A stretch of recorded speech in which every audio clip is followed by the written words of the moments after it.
নমস্কার বন্ধুরা, আপনারা দেখছেন একটি নাম প্রকাশে অনিচ্ছুক ফলোয়ারের পাঠানো গল্প।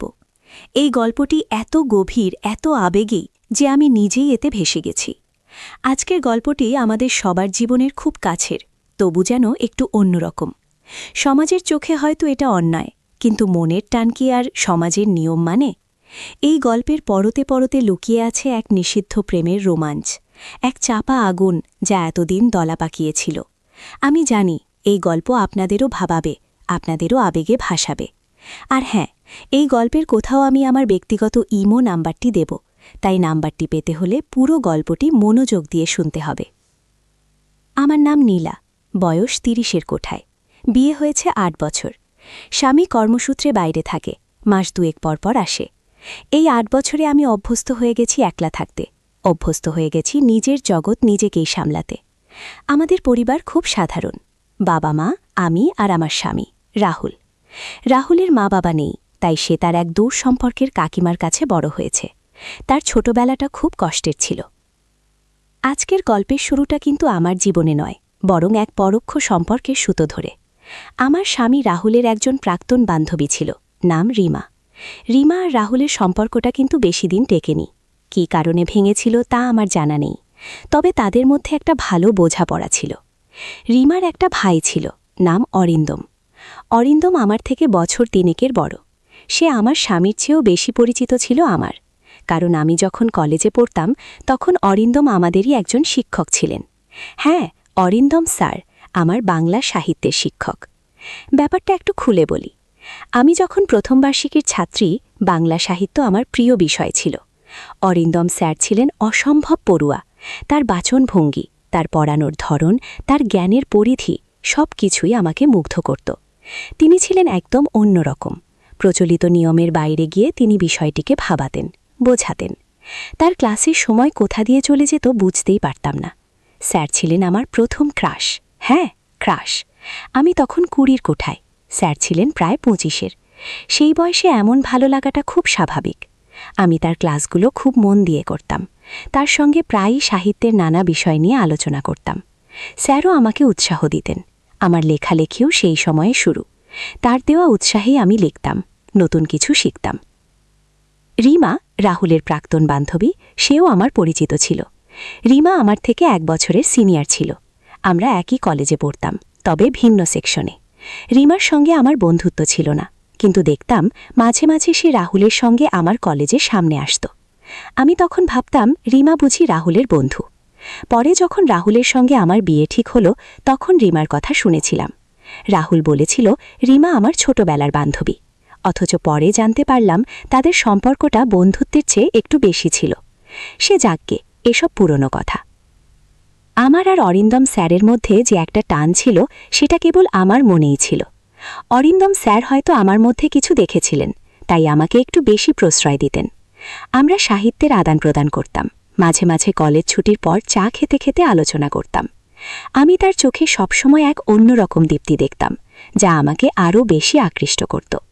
আমার স্পষ্ট মনে আছে, একবার একটি কবিতা নিয়ে আমার কিছু প্রশ্ন ছিল। আমি সাহস করে স্যারকে জিজ্ঞাসা করেছিলাম। স্যার এতটাই সুন্দরভাবে বুঝিয়েছিলেন যে আমি মন্ত্রমুগ্ধের মতো শুনেছিলাম। সেই দিন আমার মনে হয়েছিল স্যার শুধু শিক্ষক নন, তিনি এক অন্য ভুবনের মানুষ।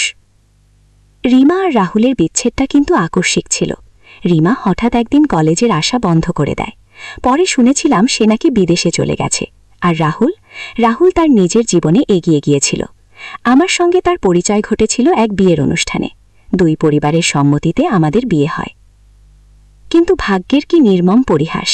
৮ বছর পর অরিন্দম স্যার আবার আমার জীবনে ফিরে এলেন, তবে অন্য রূপে। এই ফিরে আসাটা ছিল আরও অনেক বেশি অপ্রত্যাশিত, আরও অনেক বেশি নিষিদ্ধ। ঘটনাটা ঘটেছিল মাস ৬ আগে। আমাদের বাড়ির কাছেই একটা বড় বাগানবাড়ি ভাড়া নিয়েছিল কিছু কর্পোরেট অফিস। আমার স্বামী রাহুল তার অফিসের কাজে মাঝে মাঝে ওই বাগানবাড়িতে যেত। আমিও একবার গিয়েছিলাম তার সঙ্গে। সেখানে হঠাৎ আমার দেখা হয়ে যায় অরিন্দম স্যারের সঙ্গে। তিনি এখন ওই কর্পোরেট অফিসের একজন বড় কর্মকর্তা। প্রথম দেখায় আমি একটু থমকে গিয়েছিলাম। পুরনো দিনের সেই অরিন্দম স্যার আর আজকের এই অচেনা আমি। আমরা কথা বললাম। কিছুক্ষণ পরই আমার স্বামী আসে। রাহুলও অরিন্দম স্যারকে চিনতে পারে। তারা একে অপরকে দেখে অবাক হয়। পরে জানা যায় অরিন্দম স্যার আর রিমা তারা একই স্কুলে পড়ত। আর রিমা আর রাহুল যেমন বন্ধু ছিল, তেমনি অরিন্দম স্যার আর রিমাও খুব ভালো বন্ধু ছিল। আসলে রিমা আর অরিন্দম স্যার তারা ছিল ছোটবেলার বন্ধু। রিমা নাকি আমার স্বামীর সঙ্গে প্রেম করার সময়ই অরিন্দম স্যারের সঙ্গেও যোগাযোগ রাখত।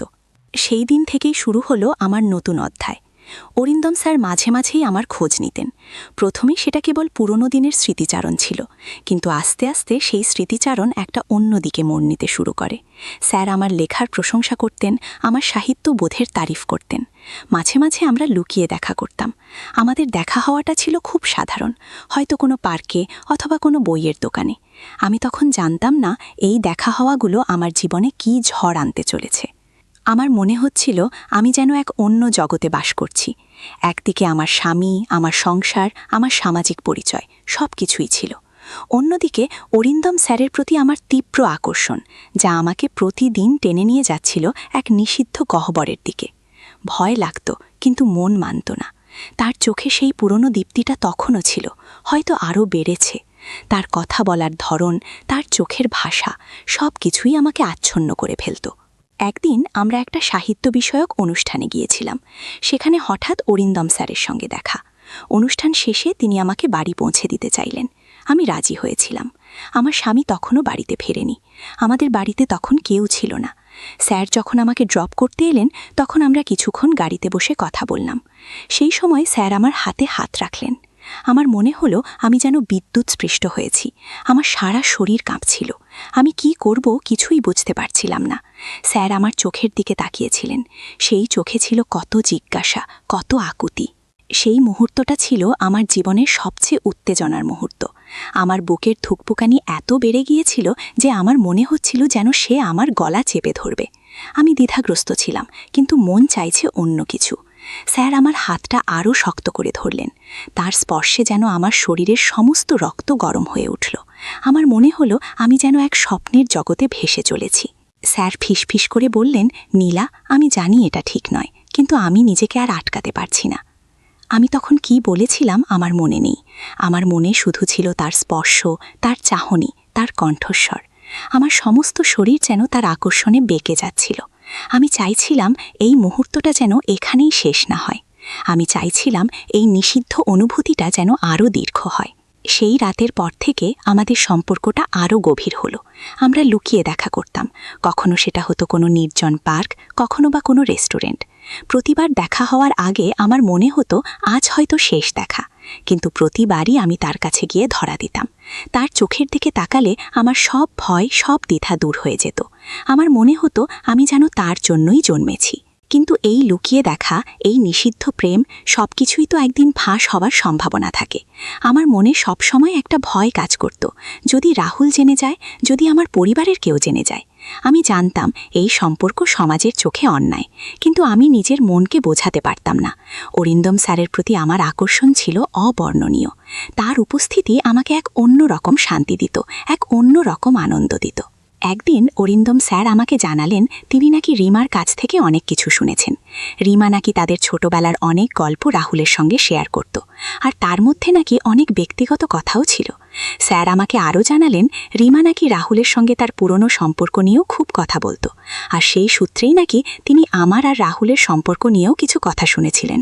আমি ভয়ে কাঁপতে লাগলাম। কি শুনেছিলেন স্যার? আমার আর রাহুলের সম্পর্ক নিয়ে নাকি? আমি স্যারকে জিজ্ঞাসা করলাম, কি শুনেছেন আপনি?